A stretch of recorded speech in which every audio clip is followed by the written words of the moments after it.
This week in PlayStation, we're talking about what it's like being an indie dev, the video game characters we connect with, and we're taking you on a video game preview. We'll have all this and more because this is PS I Love You XOXO.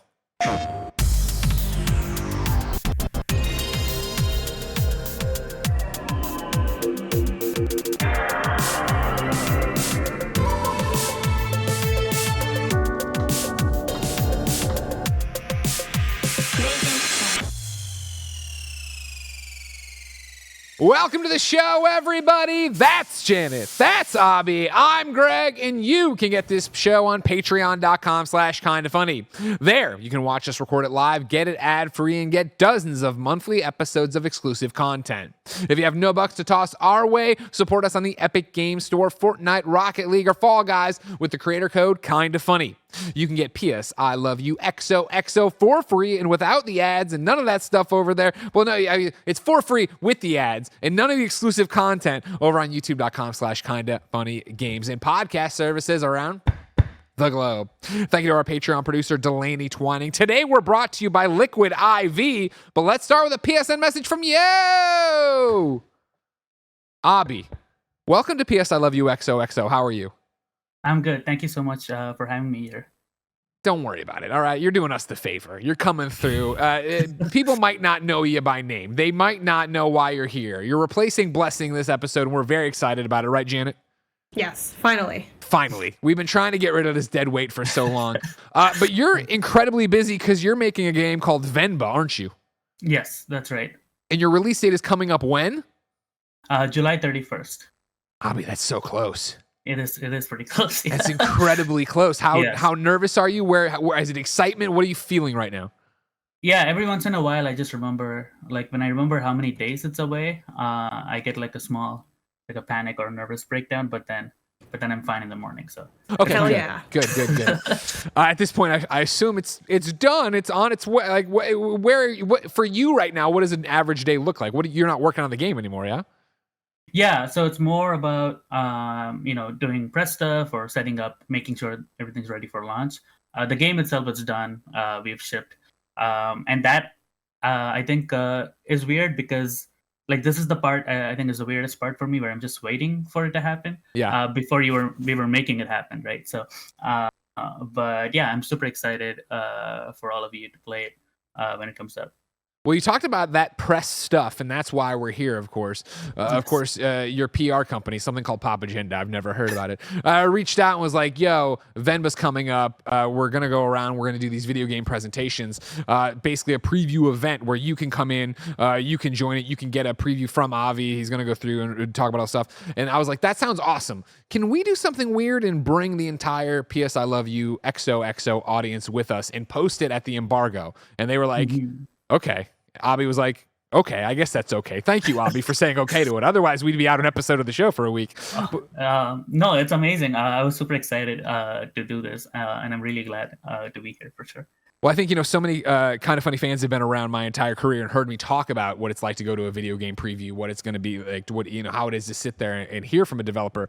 Obviously, when 2020 happened and everything changed, the virtual demo became so easy, so turnkey that it continues to this day, and I imagine it's quite the both cost and time saver for you as an independent developer who doesn't have the biggest checkbook probably to travel the world and the country to go see everybody. And so, yeah, I think it's a pretty awesome opportunity for you to give the actual preview that you gave to all the video game press that'll be popping when this episode pops. Our audience can just watch along. But before that, we need to start with a PSN message from you, and I thought we'd go to KDG. KDG wrote in to KindaFunny.com/PSILY, just like you can. It says, hi guys, I've been catching up on your Horizon coverage now that I finished Burning Shores. And one thing I've noticed is, throughout both games and DLCs, I've really liked Aloy as a character and identified with her in a lot of ways.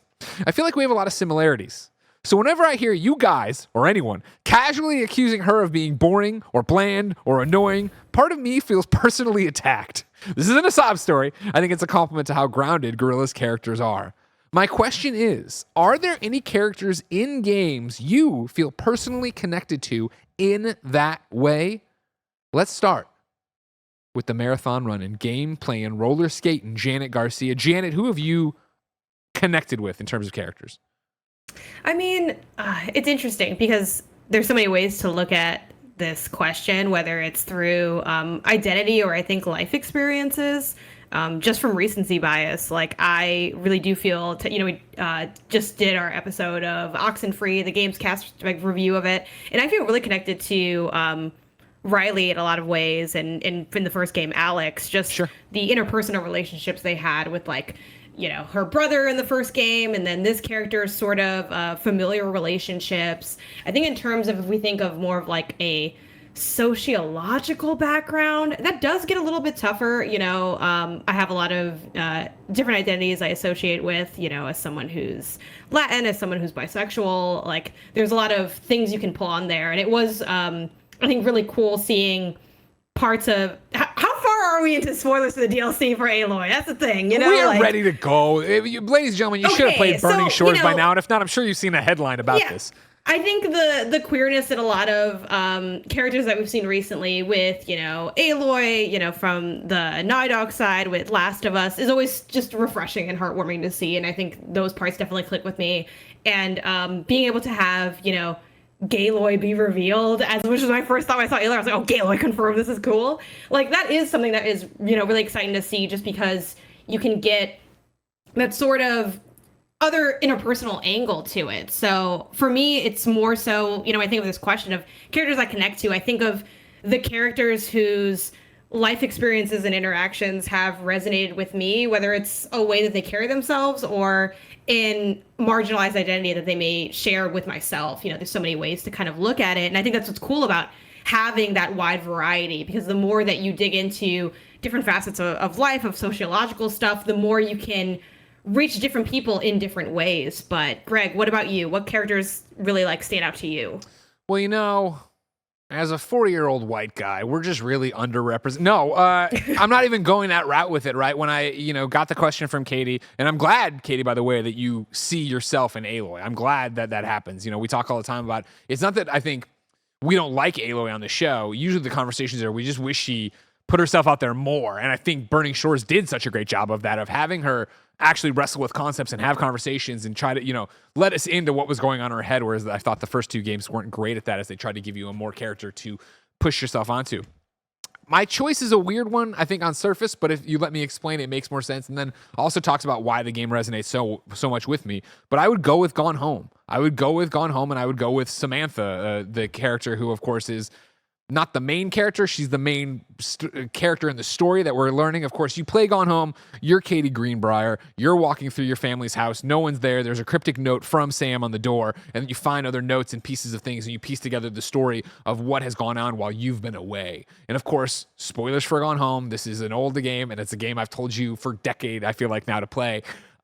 It's a story basically of, you think it's going to be a haunted house game, you think it's going to be a big scary thing, but as you play through and find all these notes, you really find out that it's about Samantha discovering her sexuality, discovering that she's in love with her best friend Lonnie, and then the journey that they go on together and what that's like. And while I am not gay, and I did not ever have to wrestle with the themes of sexuality in this, what I think what resonates with me so much from it is the thoughts and opinions and feelings of love in it, where Sam does go through this and she does have that feeling of like, well, there's no way Lonnie feels the same way about me. And then to have Lonnie reciprocate those feelings and to talk about them, and their young love and this, that, the other, and like that's why that game works with me. That's why that game, I can project myself into there, right? It's that feeling of like, oh, I've been in love like that. I am in love like that, right? Where it is all about my wife. And, here we are years later and I'm still like, I can't get enough of her. And so to see that, I think in a way that is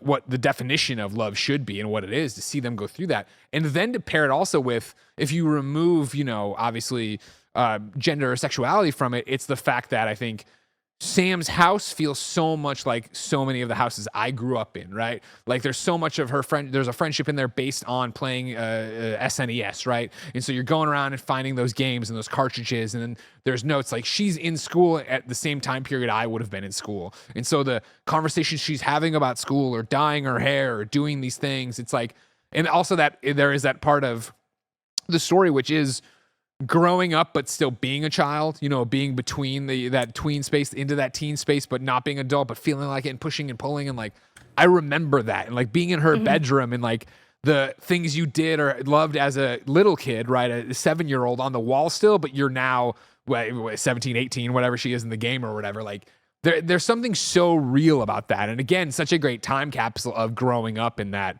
early 90s, mid 90s there. That just for me is why that game's so special to me for a number of other reasons, but that's me. Abby, what about you? Seeing as how you're making a game that's all about your experience. Yeah, I think I was thinking about how to answer this question, and I think I often, for me, it's about not the aesthetic of the character, or maybe like they don't even share the identity that I do, but like if it's the motivations that I really connect with, and I really like it when developers play with that, and I think an example for that is the first Last of Us, where towards the end, is this getting into spoilers? Yes, we're spoiling the last. Abby, you're as long as you say like, hey, just quit. As long as you say it, it's fine. This is a decade. This is the PlayStation show. You kidding me? You're here. You don't know the end of the Last of Us. It's never too late. Pause this episode, finish the game, come back. It's all part of the shared universe. But no, you're fine and fair to go ahead. Awesome. Yeah. So in the part one, in the hospital scene when Joel finds out what they're about to do, and I'm put in Joel's shoes, and it's this kind of really adrenaline charged sequence where I'm gunning down people and all of that to like save Ellie. And back when I played it, I was like, yeah, I have to, because I've spent this whole journey with this person, and I could really relate to that moment. But then I really liked it when in the final moments of the game you are put in Ellie's perspective, and the camera pulls back, and it almost, you view Joel from another perspective, and you view him as this old man, and and then you realize it's kind of crazy what you did, and the fact that I can connect to both of them in like within a span of 15-20 minutes, I think is fantastic. So I just love it when games do things like that. For sure. Well, Katie G, again, thanks for that writing. Great job. Remember to have your PSN message read on PS I Love You XOXO. Go to kindafunny.com/PSILY for free to be part of the show. But I digress. It's time for topic of the show. Abby, you're doing something we've never done on Kinda Funny, and I'm pretty excited about it. Like I said, I don't know why I'm re-explaining in case you jumped to the middle of the episode, listener. But the idea, right, is that how many times that how many people have seen the presentation you're about to give? Because you've done it to all the big wigs, the IGNs, the GameSpots, all of them, right? Yes. Yeah. I think a bunch of different press people, but I think it was just 2 days ago, and I'm super excited to do it here. Just knowing the nature and the format of the show, I also have some slides that were not there in the previous presentation. Exclusive slides. I guess that's another thing to point out that I skipped over in the front. Like, you are a true blue Kinda Funny best friend. Like, you have been consuming Greg Miller content far longer than you ever should have. And you when you came through and did the GDC stream and stuff, you were like flipping out a little bit to be here. So it's obviously thank you for caring about us. Congratulations on making it big, but Kinda Funny best friends, get this game. Thank you. Yes, 100%. I've been watching Greg's content from a young age, and it's been fantastic. It's a dream come true for me to be here for sure. All right. Well, I'm excited. I guess we're turning it over to you. So when you give. Well, like if we were sitting in on the presentation, do you take questions throughout, or do you only do questions at the very end? Should we? You can definitely have questions throughout. Like, it can just be a conversation, and we can just talk about the game as we go. Okay, sounds great. Well then, all right, the show is yours. Give me your presentation. Yeah. So I'll just give you a rundown of like how, like, normally for people who don't know, press previews, somebody plays the demo or a game and they show off different parts. But for Venba, I wanted to give like an unorthodox press preview, and the reason for that is I think the development behind Venba, because it's such a strange game, also required us to be unorthodox, and I thought it would be cool to show some of that. And so I'll definitely talk about the game and stuff, but also talk about like what goes behind the game. Sure. So starting with... Wait, hold on. I forgot from the very top. I screwed up, right? Because I was supposed to say, of course, you're watching this just like we would have. It's being put through Discord, which is then being recorded. So obviously you're getting a dip in quality if you're a person on YouTube watching and stuff like that. So stick with us and then go watch they have a bunch of trailers out. You can go watch and see what it looks like in super clear HD. Cool. So I'll start with this actually. So this is in Venba. So what is this? This is So I think when we get into how games are made, um, almost every game development story starts with another game, and this is that game for us. And This is a game called Balloon Man. It's about a depressed superhero whose only power is that he can make balloons in a world of superheroes. So his job is to like go attend a kid's birthday party, and make balloons for them instead of saving the world. And this is the kind of game we were making. It was supposed to be, if you could recognize the opening shot in the last one, was like a Mega Man style homage, Sure. and this was meant to be like a Mega Man kind of boss runner where you take down actual superheroes with like balloons and everything, right? And this is what we were working on for about a year. Me and Sam, the art director on the game, and that's when I had the idea for Venba. And I texted him like a very small passage about a scene that has made it to the game, and immediately we just couldn't. We had to stop working on Balloon Man. We deliberated for like 2 weeks, but we had to let that idea go because we were just flushed with ideas and a lot of excitement for Venba. And So what is Venba for people who don't know? It's a narrative cooking game, and it's where you play as a immigrant Indian mother who moves to Canada in the late 1980s, and she starts a family. And in this game, it's about the story of this family, and specifically how they change and grow in this new environment they're in, and what challenges that brings them. But also, it focuses mainly on the relationship between Wenba and her son Kevin, and how him rapidly assimilating as he grows up here puts a strain on that.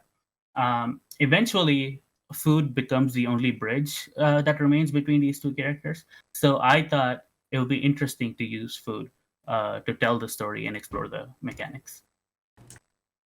Is that what you originally pitched Sam, like you're talking about? Like you like Yes. Yes, it's a bit crazy how similar the game is to those few lines that I pitched him.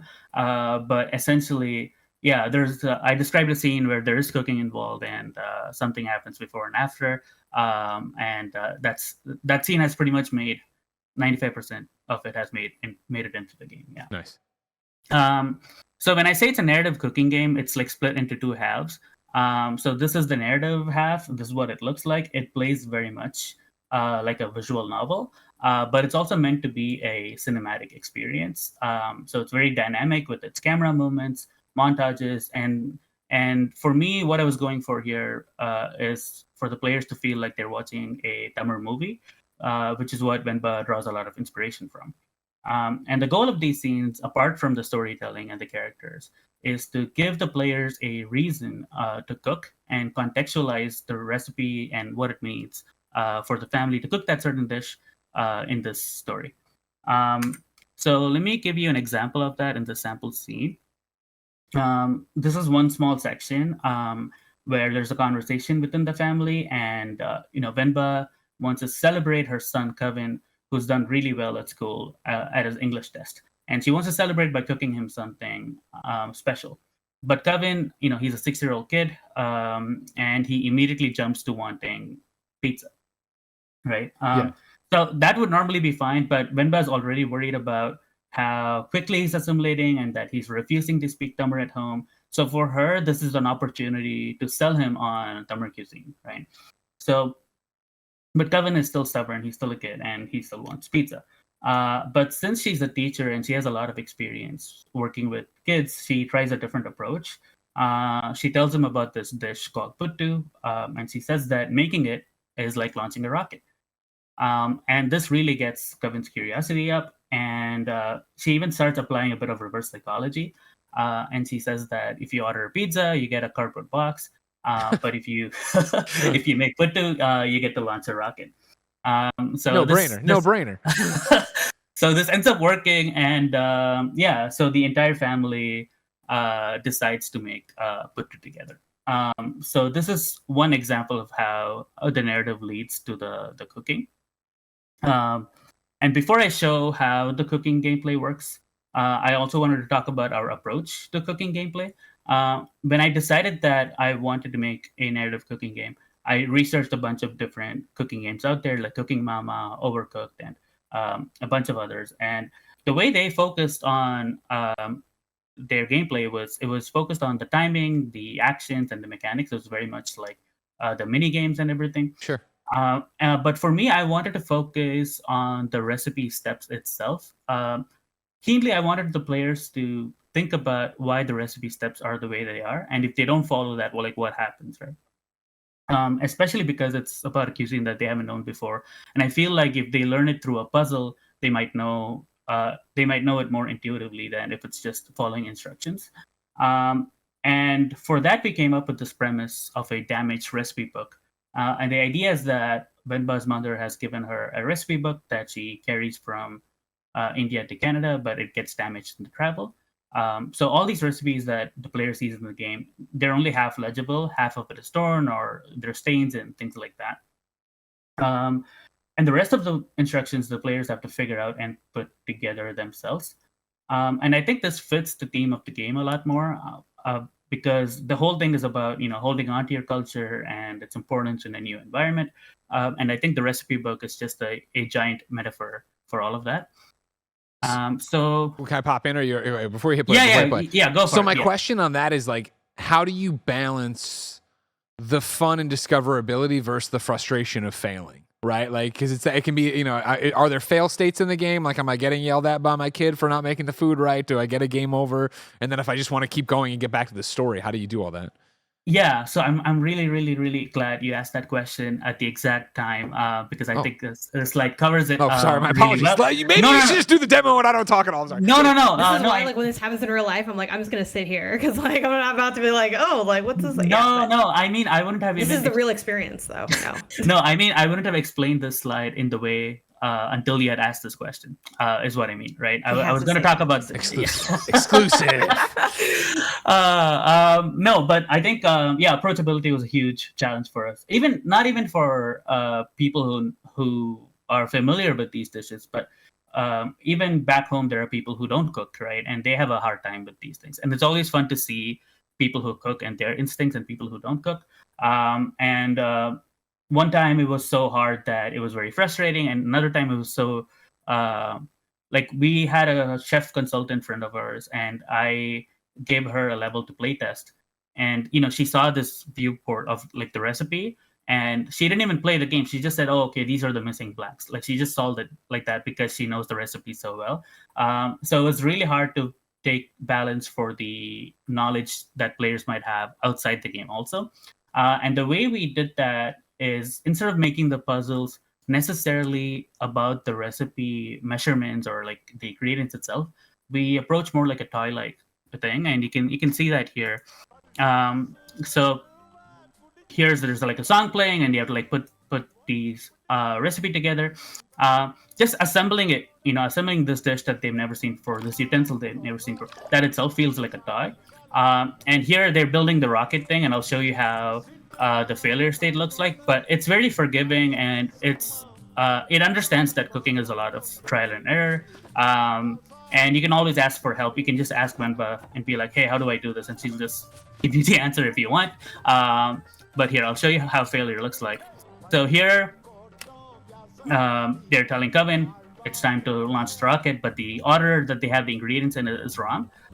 So it just crumbles. They get all upset. But you ruin his day. But you can try again, and this is what the success looks like. So that's the idea we have for the game, and that's what I mean by the dish you cook is contextualized in the game itself. And even the success and failure is also contextualized, but it's not meant to be high pressure. It's not like you ruin, the day is ruined because you didn't get it right. You just try again. And to touch upon your question about like what other mechanics, or like how did we approach it? Instead of just cooking, like every level we try to do something novel. So for example, in this level, the recipe book is completely, like the page is completely torn. So Venba is making biryani in this level, and she has to rely on the narrative, the visual cues of her memory that she has from the time when she made biryani with her mom, and now she's making it for her son, right? So that way, like this one is when you play as Coven instead, in a much later level, and here the challenges becomes about the recipe is actually legible. The whole recipe is legible, but it's in Tamil, and Kevin cannot read or speak Tamil fluently, so he mistranslates the recipe. He only translates partially, so that becomes a challenge. And so in each level, we try to make the mechanic something that's related to what's happening in the story, also, so that there's that connection. Got it. And another way we do that is, so for example, you can see here on the top left, you can see the Italy level, which is the first level that players play, and that happens in the 1980s. But the biryani level in the bottom right, that happens in 2006, right? So every level time skips forward quite a bit, and you can see Kevin grow up, go off to university and all of those things. But if you notice, the ingredients you have for Italy is very simple, and it makes sense as because it's the first level. But it also makes sense for another reason, and it's that in the 1980s, it was the community here in Toronto, Scarborough. It wasn't as easy to find these ingredients, all these specialty seeds and spices that you would need to make something like biryani. So that's also something we took into account. And for each level, we try to think about, does it make sense to cook this dish during this That's time fascinating. period? Yeah. And just like we use things in gameplay to tell the story, in the narrative section, we use things other than text to tell the story. So right off the bat, this game uses like different text colors to differentiate languages, and it uses yellow for English and white for Tamil. And if Gavin speaks in English, his text speed is a lot faster than if he speaks in Tamil, and it's the reverse is true for Venba. And in this scene, it really comes to life because they're worried about Pavlin, the dad, not coming home. So Kevin is playing translator for Venba and Pavlin's boss, essentially. So, and here, I think you can see somewhere here that sometimes when he speaks in English, his dialogue bubble is like smudged and blurred. And this works. This is kind of a nod to how the recipe books are smudged and blurred. So for Venba, when Kevin speaks in English really fluently, it's sometimes hard to understand, which is a reality in a lot of our immigrant families' houses, where the first generation immigrants, especially the ones who came later in their lives, didn't have a chance to become that familiar with this language. And we want to tie it back to the whole themes of loss of language and culture and all of that. So that's pretty much how the game works. Next, I just wanted to talk about like what bringing this idea to life was like. And so I want to start with the food first. This is a map of India, and all the way in the south, the red state that you see, that's Tamil Nadu, and that's where I'm from, and that's where Venba is from. But internationally, when you think about Indian food, you probably these dishes might not come to your mind. There might be things like butter chicken, naan, and tandoori that I love too, but that's probably more prevalent. But that's actually not something I ate growing up, and I only started eating more of that after I came to Canada. Growing up in Tamil Nadu, these are the dishes that I had growing up, and this is something that I was very, very excited about showing off properly at for Venba for the first time. But that also meant that there's a lot of pressure here because we have to make sure that we show it with a lot of accuracy and authenticity, but at the same time ensure that the puzzles are good and everything, right? Yeah. So we came up with a rule for that, and every dish we feature in the game, the team will have to cook multiple times in real life before. So it's like a Hell's Kitchen game dev crossover. Yeah, exactly. It's fucking raw. It's not in the game. Get it out of here. Yeah, and that's what I mean by the development process for Venba was very unorthodox, because and this happened during the idea was that I would cook for the entire team, and then we would eat it, we would discuss it, and then we'll start making the level. But that's when the pandemic happened. So instead, I started cooking at home myself, and then I would photograph everything. So on the left here, you can see me making puttu, and then on the right here you can see the how it looks in the game. And like the utensils there are pretty much a 1-to-1 conversion. And because the art is stylized, it was very useful for Sam to have these references.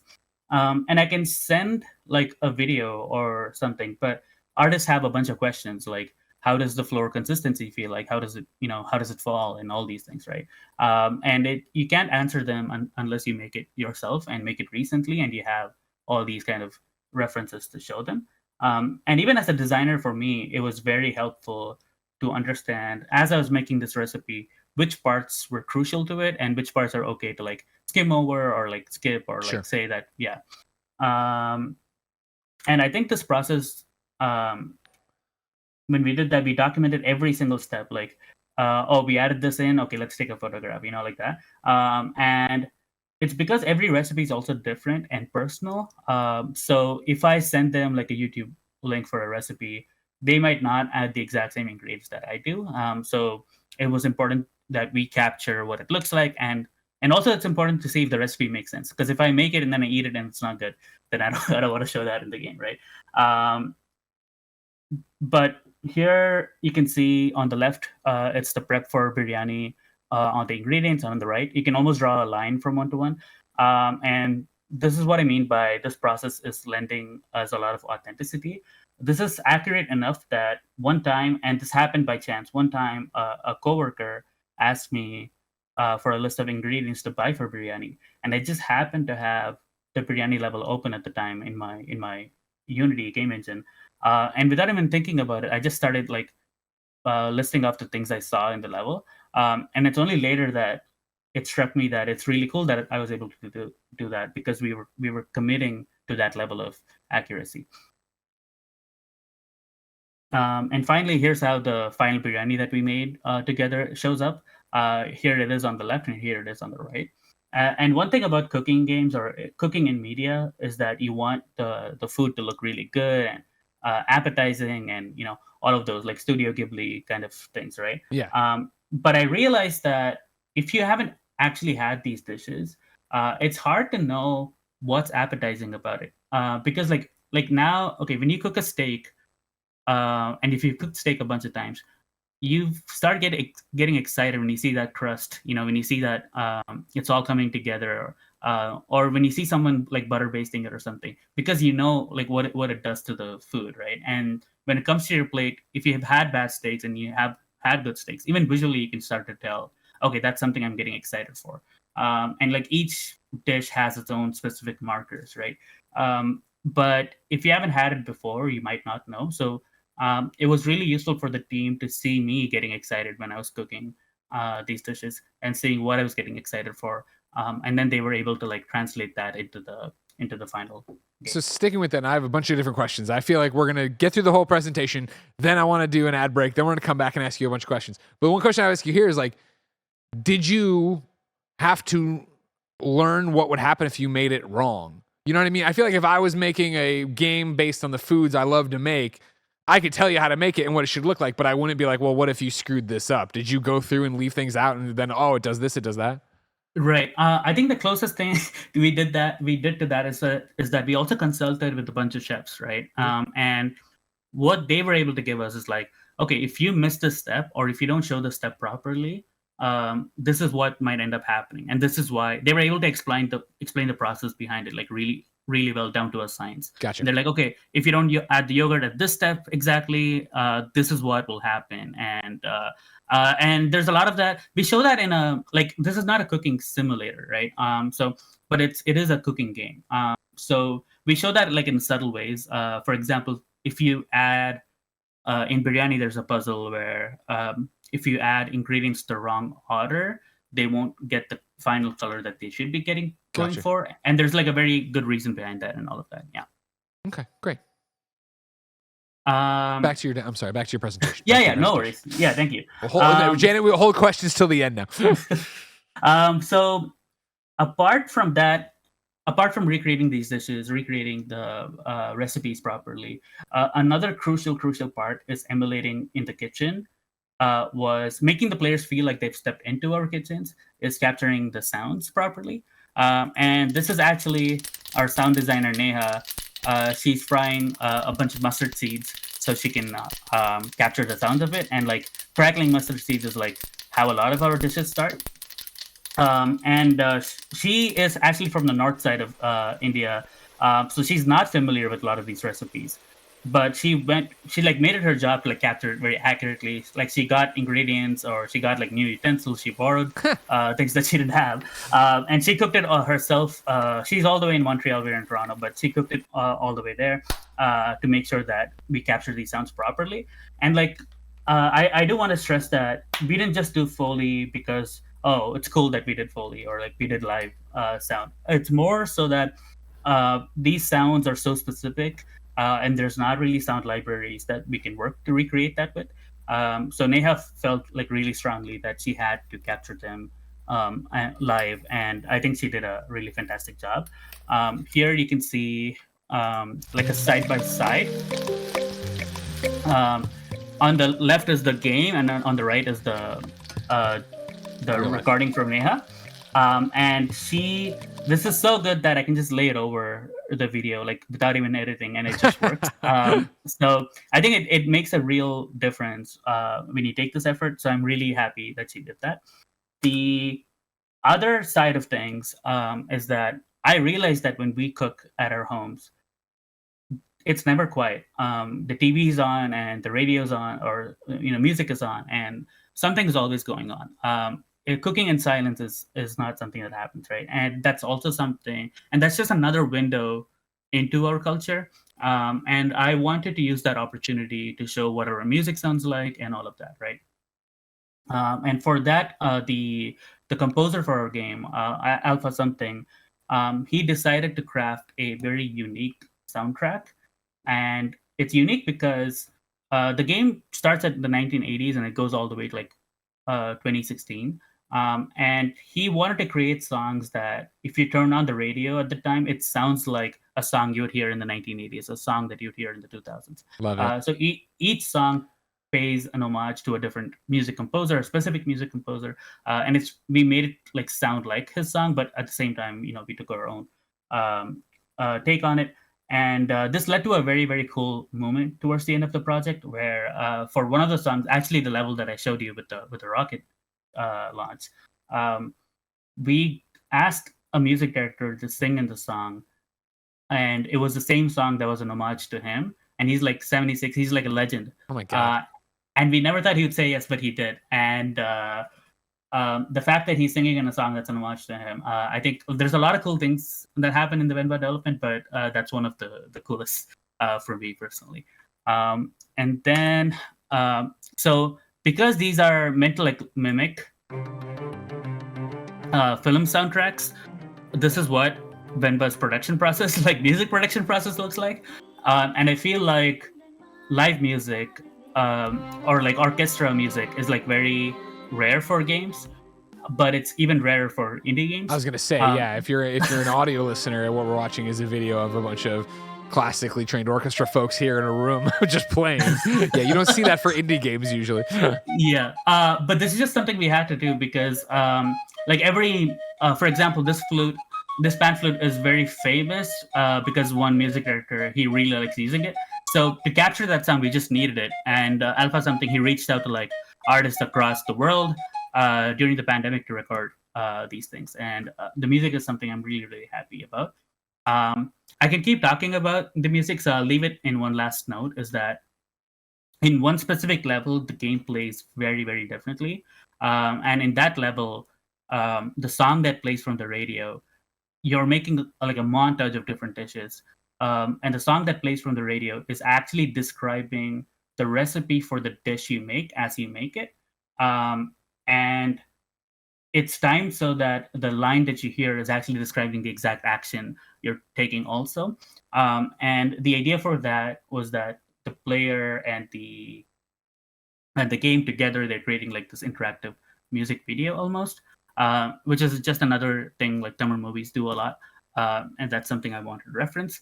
And in case it's not clear, like Tamil movies are like part of Venba's DNA at this point. Like they are a huge, huge inspiration.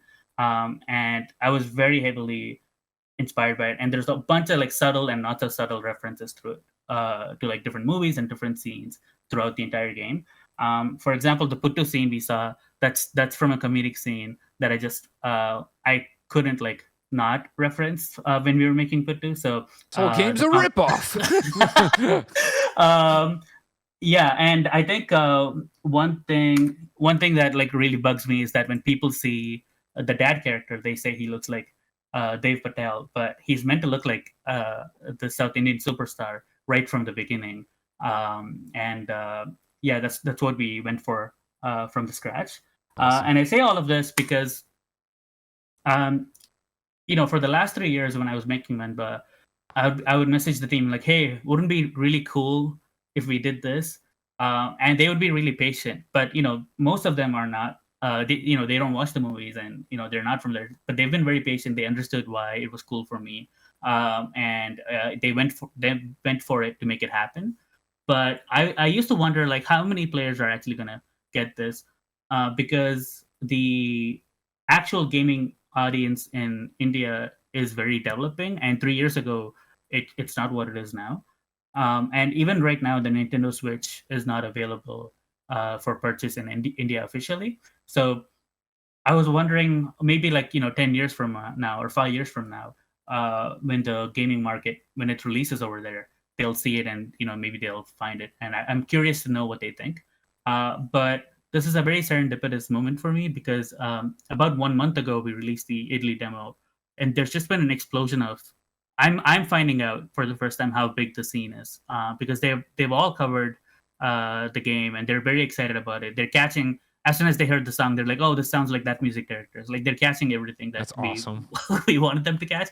And here you can see, like in the top left, like the demo is short, right? The whole game is short. The demo is like 15 to 20 minutes long, and they're making like 1 hour, 2 hour videos about it. So I'm super super happy about that. And yeah, that's pretty much it. Basically, like I think Venba is a very odd game to make, but the reception so far and like how everybody's been excited for it, how you've been excited for it, has made me think that it's not so weird to make. And so I'm really grateful for that, and I hope that you all enjoy it too when it comes out on the 31st. Thank you. Great presentation. Like a PR person comes in. Like, does anyone all have any right, questions? all right. Remember, the embargo is Monday at 8 a.m. We'll send you an assets link soon. Review code will be coming out soon. I have so many questions, and I know Janet does too, Abby. But before then, let me remind you that you're only seeing this, ladies and gentlemen, because of patreon.com/kindafunny. Over on patreon.com/kindafunny, you can toss us a few bucks and usually get to watch us record the show a day before it posts anywhere else. Get it ad-free, and of course, get a bevy of bonus content, all sorts of exclusive shows that are only on patreon.com/kindafunny. But the whole ad-free thing is what's most important for right now, because since you're not on patreon.com/kindafunny, here's a word from our sponsor. This episode is brought to you by Liquid IV. Y'all know how much I love to stay hydrated, and Liquid IV makes it easier and better than ever to ensure that I'm always living my best, most hydrated life. And you can too. Liquid IV, the #1 powered hydration brand in America, is now available in sugar-free with 3 times the electrolytes of the leading sports drink, plus 8 vitamins and nutrients for everyday wellness. Liquid IV hydrates 2 times faster than water alone, and you can keep your daily routine exciting with 3 new flavors: white peach, green grape, and lemon lime. Let me tell you, the white peach is good. It's real good. We here at Kinda Funny swear by this stuff. 1 stick of Liquid IV in 16 ounces of water hydrates you 2 times faster and more efficiently than water alone. Real people, real flavor, real hydrating. Now sugar-free. Grab your Liquid IV hydration multiplayer sugar-free in bulk nationwide at Costco, or get 20% off when you go to liquidiv.com and use code KindaFunny at checkout. That's 20% off anything you order when you use promo code KindaFunny at liquidiv.com. So, Abby, my question to start all of this off. When you are going through this and doing this, you talk so much about the authenticity you guys are working on this and how much you're putting into it and what you're trying to get right. Was the pressure, has it changed over, has it dawned on you that I think you went. I would imagine the pressure to get it right is because you want to represent your culture. You want to represent this. You know, people who know the culture would call you out on it and be all these different things. Has it dawned on you, or has it resonated with you that so many people are going to play this, and you are going to be the first? You're going to be the introduction of your culture to them. Like, is that pressure past the authenticity threshold now? Not until right now. No, I'm joking. Yes, I had that. I had that pressure. Yes, I think more and more. Like when it started, it was a very small project, right? It was like, oh, Sam. I have the screenshot from Sam. When I pitched it to him, like a week later, he said, "Oh, this game will take 4 months to make." Like back then, it was meant to be like we just wanted to make it because we liked the story and we wanted to say it. It was like it was supposed to be an experience, but it started growing and growing, and then the reception for it also started growing. And regardless, I think I would have still strived for it to be authentic, but I think the responsibility is definitely huge when so many eyes are on it.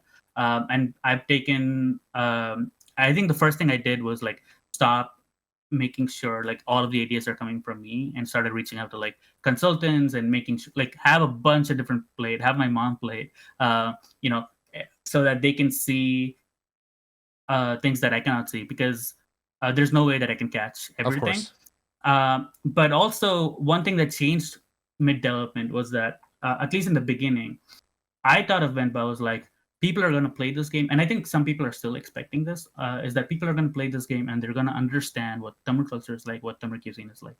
And I got into that sort of mindset where I was like, I have to select like n number of recipes that perfectly represent, the cuisine.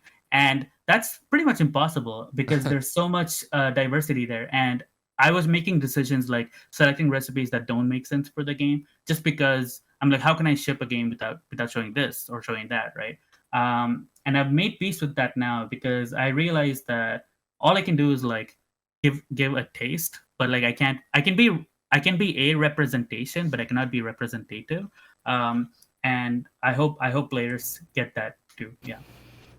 In line with that, you talked, during the presentation about what the game is, first generation, starting a family there, this divide that starts because of language and culture, obviously. But then you talked about you coming to Toronto. So like, you're not Cavan, right? That's not like, that's not, you sound like you came here as an adult. It sounds like you're first generation.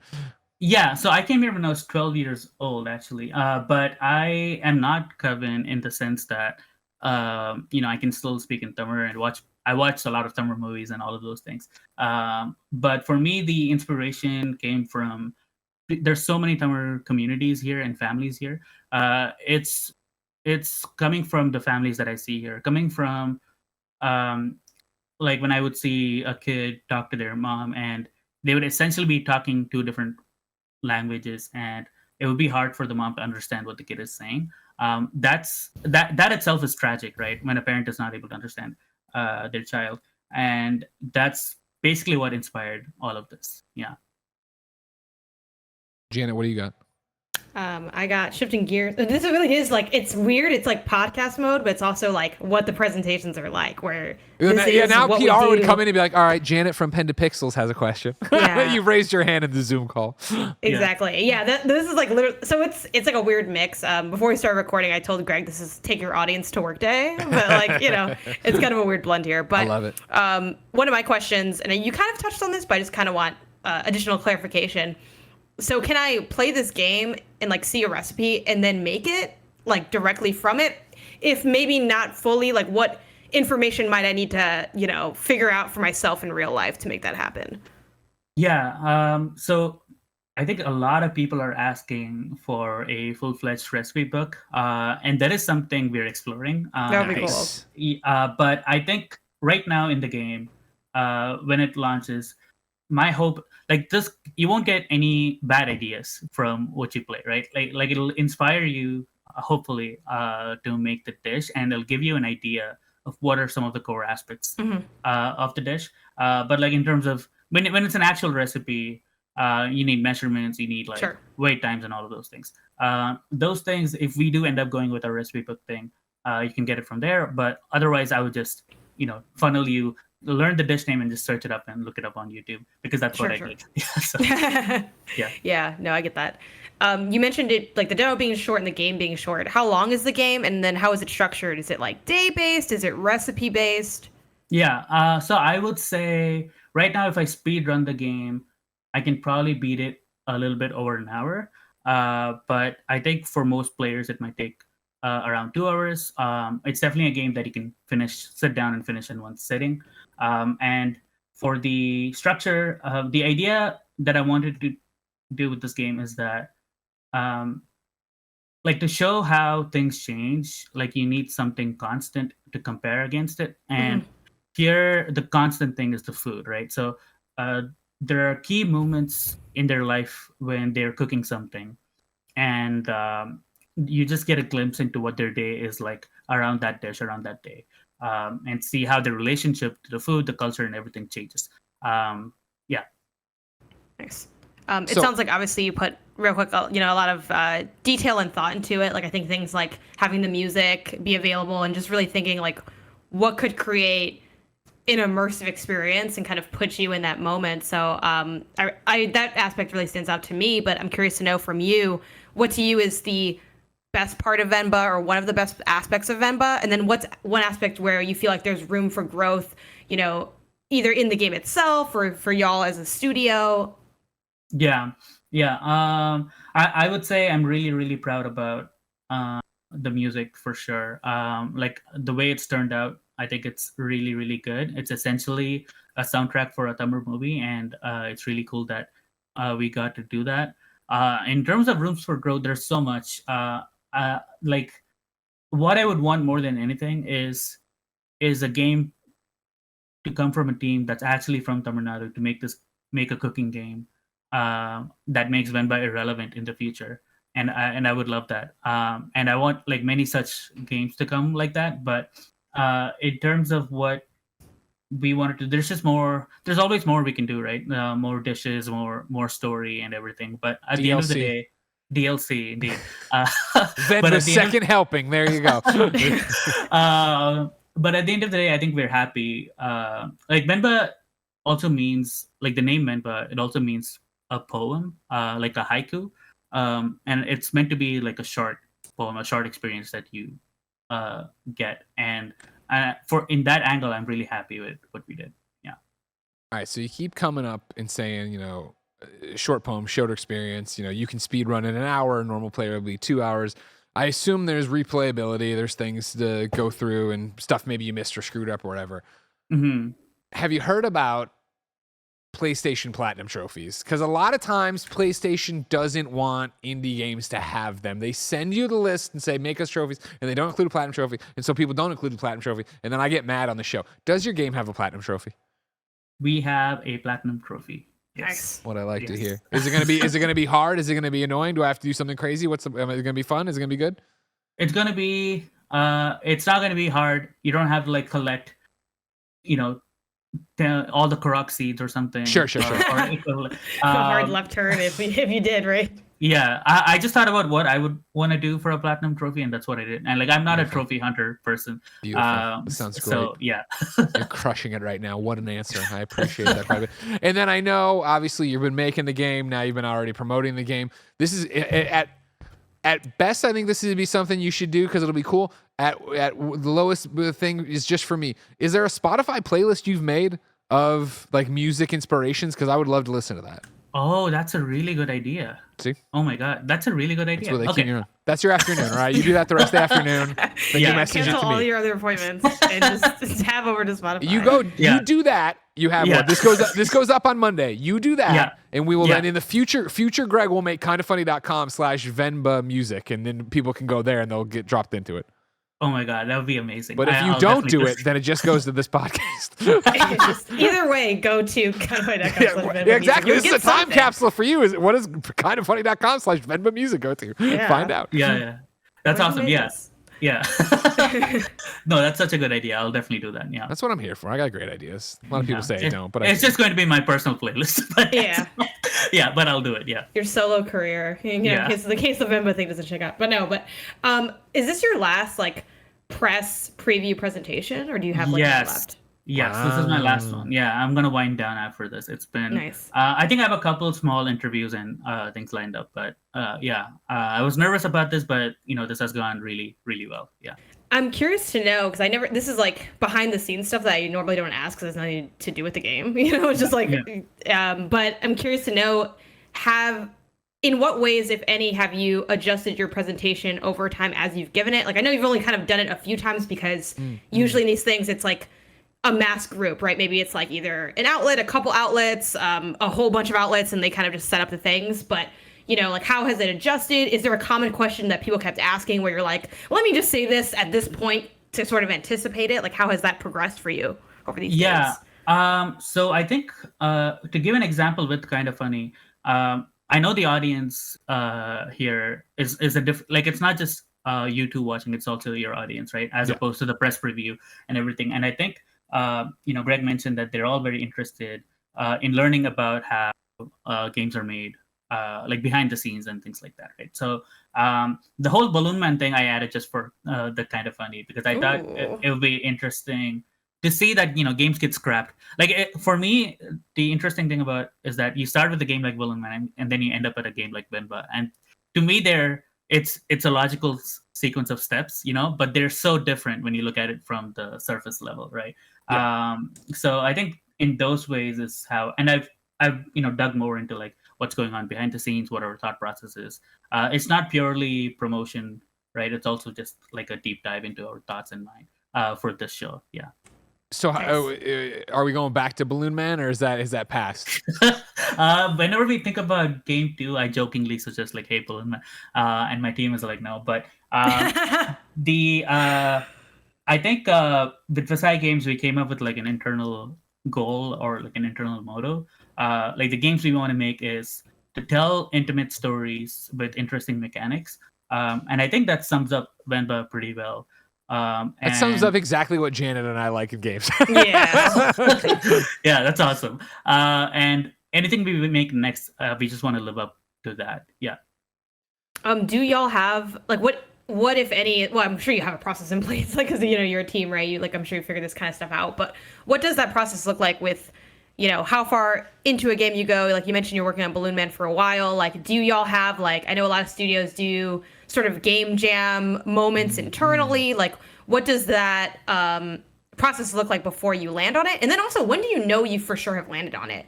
Like, is it kind of project dependent? Like with Venba, it sounds like, we had this pitch and it's like we struck gold and we ran with it and there wasn't really maybe as much hesitation. But is that sort of always the case? Like you just know it? Yeah. So now I'm really glad you asked that question because we actually didn't have any of these processes for Balloon Man or Venba. It was 3 years ago, so I was 26 when I first started making Venba, and it was just me pitching to Sam, and he's like, "Oh, that sounds like a dope game. Let's make it. It'll take 4 months," and then we just started. Right? There was like very poor planning and all of those things, right? But now I have Sharon Khan as a producer and Tatsuya as a code lead, and they are working with them. Like now is when it's starting to sound like we're more of a formal company. Just to give you a heads up, like I only was able to quit my day job last year. Wow. Like in April or something. I was just working on Venba part-time the whole time. No wonder it took 3 years. Yeah, exactly. And now for the next game, like there's so many things we're doing so much better. Like we have an ideation process. We're just coming up with concepts and ideas. We don't commit to a game before we know for sure. Hey, like one thing I learned about, like before I made Venba, like any other indie game dev who's trying to break into the industry, it's all about, can I make a game that'll get noticed? Like that's all you're thinking about, right? But now what I'm thinking about is, can I make a game that I'll enjoy making for the next 3 years or 4 years?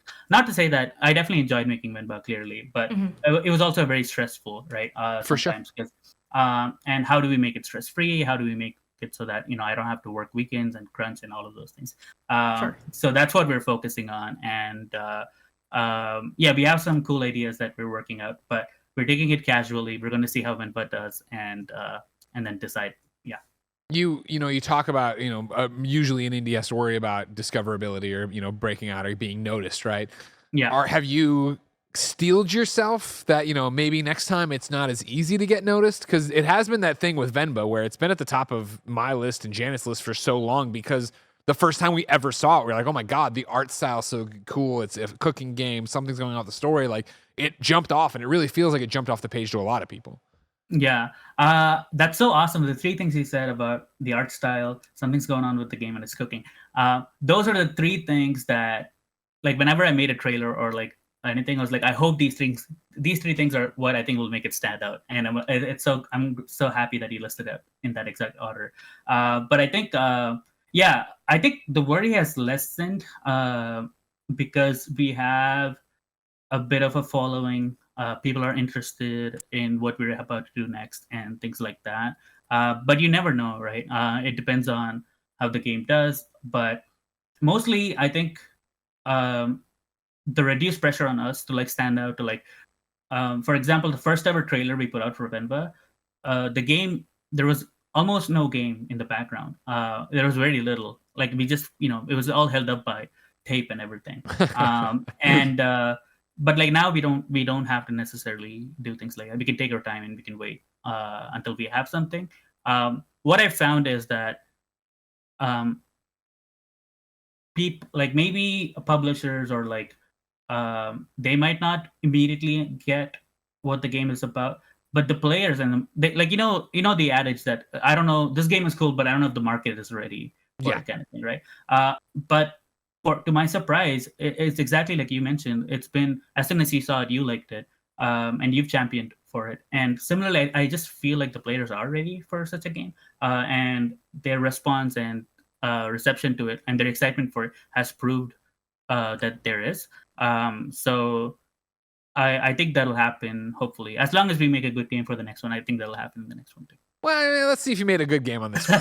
All right, July 31st is right around the corner, but we don't know yet. It looks great. Yeah, we don't know yet. Yeah, I'm not going to be disappointed. Abby, thank you so much for Greg's sharing. getting the platinum no matter what. So. Yeah, we're getting the platinum. Sounds like it won't be that bad. Hate your game, and he's still going to be like, I 100% ran this, and if there's extra trophies on the deal, so we'll do that too. Don't worry about it. Cool. Thank you so much for doing this presentation. For everybody here watching PS, I love you, Abby. Yeah, thank you so much. Thank you so much for having me. I'm so stoked that I'm here. Yeah. Well, as a listener, the show is not over. We're moving on to PlayStation picks. The drop this week, even though we're coming to you bright and early on a Monday, things that stood out to me, of course, were Viewfinder, Kill Squad, Frank, and Drake. Those are some games that caught my eye coming out. Viewfinder, though, I think is the one that kind of jumps off the page at everybody. And in what I like to call a weird time warp, I've been playing Viewfinder. We're recording this on Thursday. The embargo also lifts on Monday, but it's that thing where I think on Games Daily, we're going to do the review roundup and talk about a full-fledged review, because I still haven't beat Viewfinder as we record this. I am making my way right through it right now. If you're an audio listener and you can't see the trailer Barrett pulled up, this is the game that turned all of our heads at SGF, which is a perspective puzzle game, right? First person, you go through, you're picking up I'm taking photos, you're placing them, and then you can interact with the environment and get to different areas based on what you've created or found in the environment. I'm making my way through it right now. I'm having a great time with it. Tim started it before me, and when we were talking, he was like, there's so many Portal moments where I can't believe this is happening. Oh my God, they did that.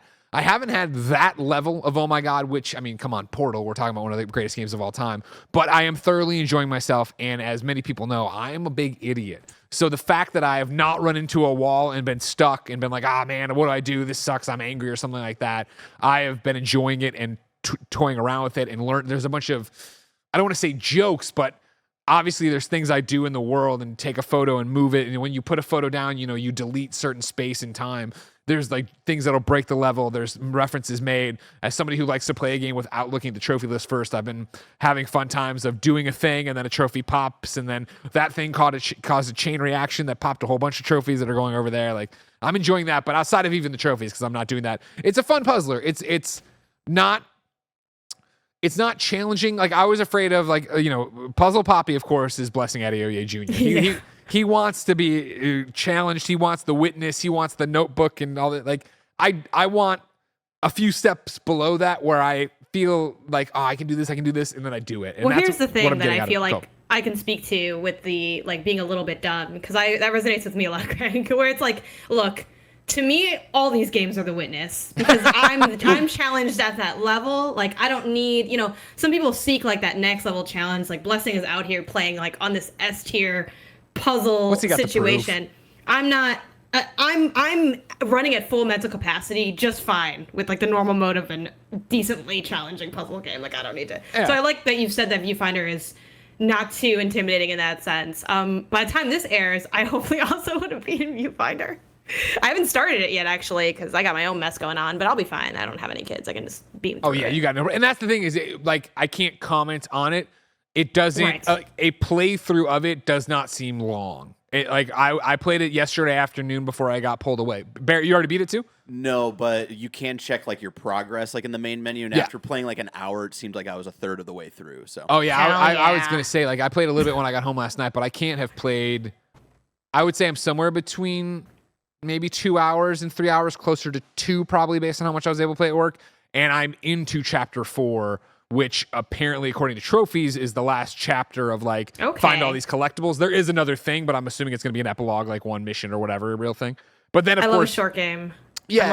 I'm like, this is fun. When is it over? Yeah, It's just I hate that, right? immediately, I'm like, this is great. But again, Is it looking through their done? trophy list, like there are a bunch of things to go back and do and collectibles to find. So Yeah. it's like if you do want to speedrun the puzzles, great, but then you're going to go back and there is a narrative happening. There are collectible audio diaries to get there and see what's happening and why you're doing what you're doing and stuff like that, which I wasn't expecting based on. I was like, oh, this is going to be a perspective game. We move things around, make them bigger, make them smaller, but it's good. I'm enjoying it. I'm looking forward to see how reviews stack up on Monday on Games Daily and then also giving it a score there. But right now, I'd say I'm probably trending towards a 4. I think it's great. Like, I'm having a lot of fun with it. I'm not usually the puzzle guy, so the fact that I want to get back to, like, last night when I got booted up remote play of their course, send me a Project Q. When I booted up remote play to play out, there was a brief moment of like, I could go for Diablo, but I'm so close to beating Viewfinder. I want to go back to that, and I chose that. And didn't feel like I was forced into it.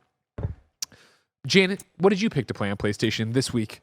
Even though it's last week, even though you'll have to then talk about this game, I guess, on the other PS I Love You were recording today. I know, yeah. Yeah, I guess I'll have to pick that's so weird. Okay, I Right? guess I'll stick to one for this episode. Sure. And then I'll talk about everything else on the other episode, even though y'all getting in a whole different order. Don't worry about it. Dornia is the one I want to shout out because I almost texted you about it. And then I've been holding a lot of my text messages just for content because I'm like, we can just do it on the show. I finally played it. I will say, like, I cheated and I'm playing it on Xbox Game Pass, so yeah.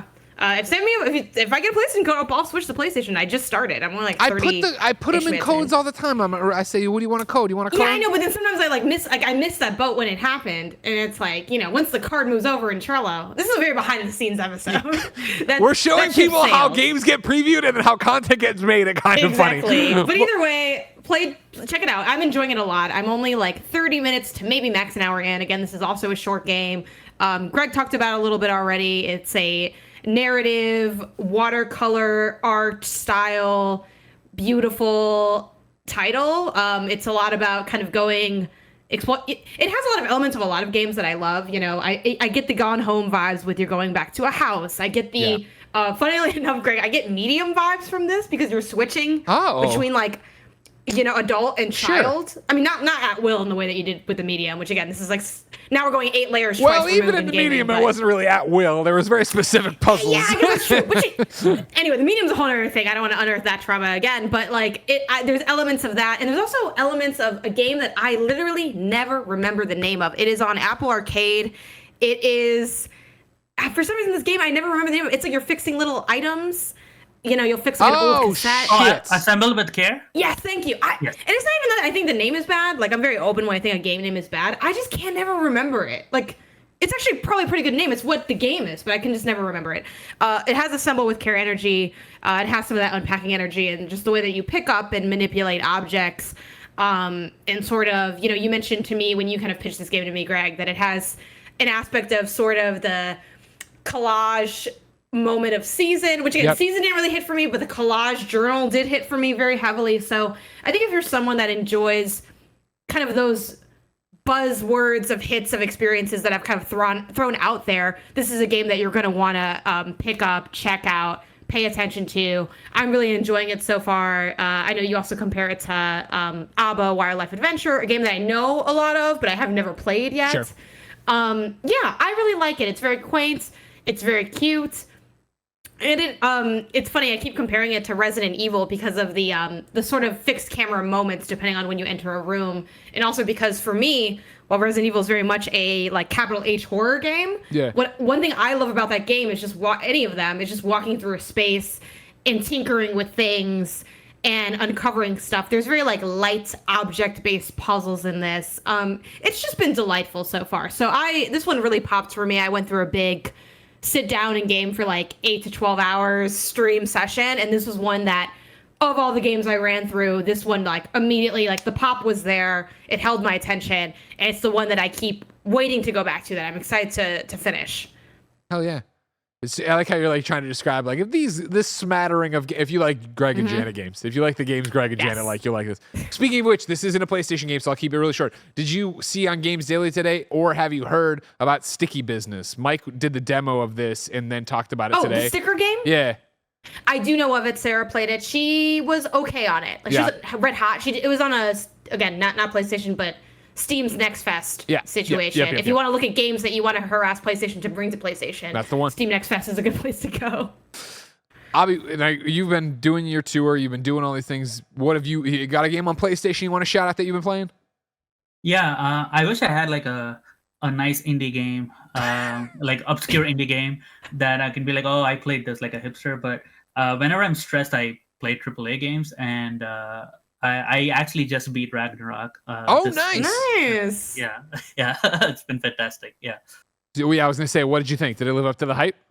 Yeah.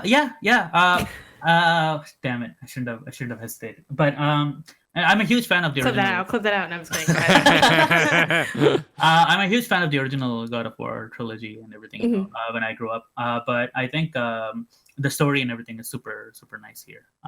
It's just a nice popcorn fun. Yeah, for sure. Did you like it more than 2018?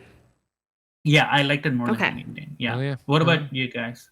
Yeah, I liked it more than 2018. I think it's always that thing of when you reinvent. I'm also a big fan of the original trilogy. I mean, I even played Chains of Olympus on PSP. Like, I was heavy in God of War. Like I think a lot of PlayStation fans were at the time. Yeah. And yeah, the reboot was really fresh, and it's always that debate that we talk a lot on this show with like whether it's like reboot stuff, whether it's just a hard-hitting sequel to like a game. Like there's you don't get the same freshness as like, oh my God, it's God of War. Like, I've never seen it before. But you do get iteration, growth, and experimentation in a way that you don't necessarily get from like that original. So for me, like, I love Ragnarok. I like it more than 2018. But 2018 is more like cozy comfort food, a little bit, I feel like maybe shorter in some senses, more cohesive of like, this is the story. It's it's a dad and his son, and they have this quest. And they do the quest, you know? And I loved it. But Ragnarok is so much messier, and I love a messy, meaty game that's just taking me every which way, and I'm walking in the forest for a while. And some people thought that was boring, but I liked it a lot. I know y'all are tripping, sitting on that yak. What's not to like? That's like the best part of the game. Anyway, Greg. Yeah, you know, I agree that Ragnarok is a better game. I think God of War 2018 was just special because it hit and I wasn't expecting it to hit, and I got locked in, and I did like the very simple narrative for that, because this is the whole thing where like when I made the call that I was like, all right, this is going above Peace Walker is like my favorite game. It was like my favorite complete thing. Whereas like I love Ragnarok. I think Ragnarok is a better game. But for some reason, I think, again, because I think we knew what we were getting into, it just didn't hit as hard now in terms of like getting distance from it. But if I was going to rank them, I would still put Ragnarok first. But if it was going to be like my favorite game of all time, I'd still put 2018 there. It's like, I think Last of Us 2 is better than Last of Us 1. And I might like that Last of Us 2 more than Last of Us 1. But at the same time, if I had to replay one of them, Last of Us 1 all day, it's just like, it's so... in a non-pejorative way, simple and like known, and I've seen it so many times. I was like, okay, we're back in the car, you know. So fun times. Well, ladies and gentlemen, This has been PS I Love You, XOXO. Of course, we're your PlayStation podcast. Each and every week, you can come hang out with us and talk about all things PlayStation. We were early this week. Usually, we're on Fridays. Of course, there's a bevy of old PlayStation shows to go listen to, so go ahead and do that. Of course, go to patreon.com/kindafunny, where you can usually watch us record the show live, but you can always get all of our content ad-free. The other podcasts live as we record them. A bevy of bonus shows like Kinda Feudy, which had an amazing Thanksgiving food episode last week, and so much more. If you have no bucks tossed our way, it's no big deal. YouTube.com/KindaFunnyGames. Podcast services around the globe. Use the Kinda Funny code.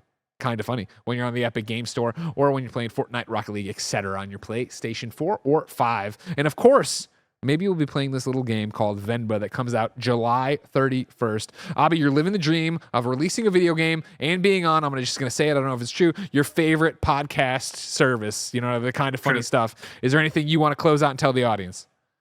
Thank you so much for having me here, Greg and Janet. And I hope you all enjoy the game when it comes out. Remember, it's got a platinum and it seems pretty short, so I'm excited. Until next time, ladies and gentlemen. It's been our pleasure to serve you.